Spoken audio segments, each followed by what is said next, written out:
Using drones and artificial intelligence to monitor large colonies of seabirds can be as effective as traditional on-the-ground methods, while reducing costs, labor and the risk of human error, a new study finds. Scientists at Duke University and the Wildlife Conservation Society, WCS, used a deep learning algorithm, a form of artificial intelligence, to analyze more than 10,000 drone images of mixed colonies of seabirds in the Falkland Islands off Argentina's coast. The Falklands, also known as the Malvinas, are home to the world's largest colonies of black-browed albatrosses, Thalasarche melanifrus, and second-largest colonies of southern rockhopper penguins, Eudiptes c. chrysocum. Hundreds of thousands of birds breed on the islands in densely interspersed groups. The deep learning algorithm correctly identified and counted the albatrosses with 97% accuracy and the penguins with 87%. All told, the automated counts were within 5% of human counts about 90% of the time. Using drone surveys and deep learning gives us an alternative that is remarkably accurate, less disruptive and significantly easier.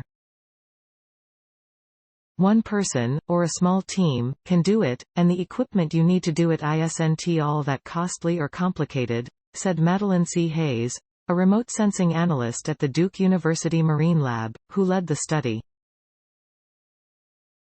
Monitoring the colonies, which are located on two rocky, uninhabited outer islands, has until now been done by teams of scientists who count the number of each species they observe on a portion of the islands and extrapolate those numbers to get population estimates for the full colonies. Because the colonies are large and densely interspersed and the penguins are much smaller than the albatrosses, and, thus, easy to miss, counts often need to be repeated.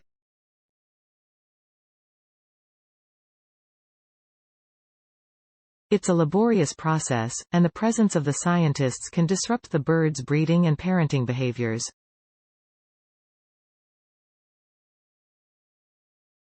To conduct the new surveys, WCS scientists used an off-the-shelf consumer drone to collect more than 10,000 individual photos, which Hayes converted into a large-scale composite visual using image processing software.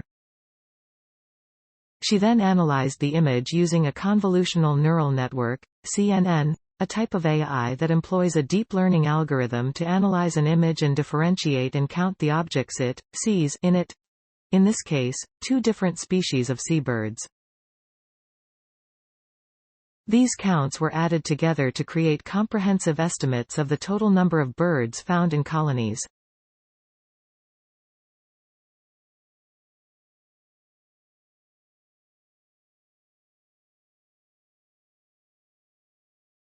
A CNN is loosely modeled on the human neural network, in that it learns from experience, said David W. Johnston, director of the Duke Marine Robotics and Remote Sensing Lab. You train the computer to pick up on different visual patterns, like those made by black-browed albatrosses or southern rockhopper penguins in sample images, and over time it learns how to identify the objects forming those patterns in other images such as our composite photo. Johnston, who is a He said, counting large seabird colonies of mixed species at remote locations has been an ongoing challenge for conservationists.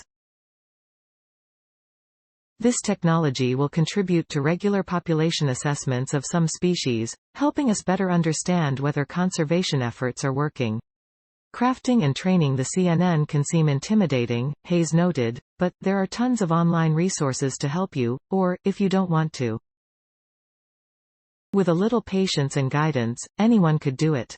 In fact, the code to recreate our models is available online to help other researchers kickstart their work. Quote. Thanks for watching. Please subscribe my channel for more updates.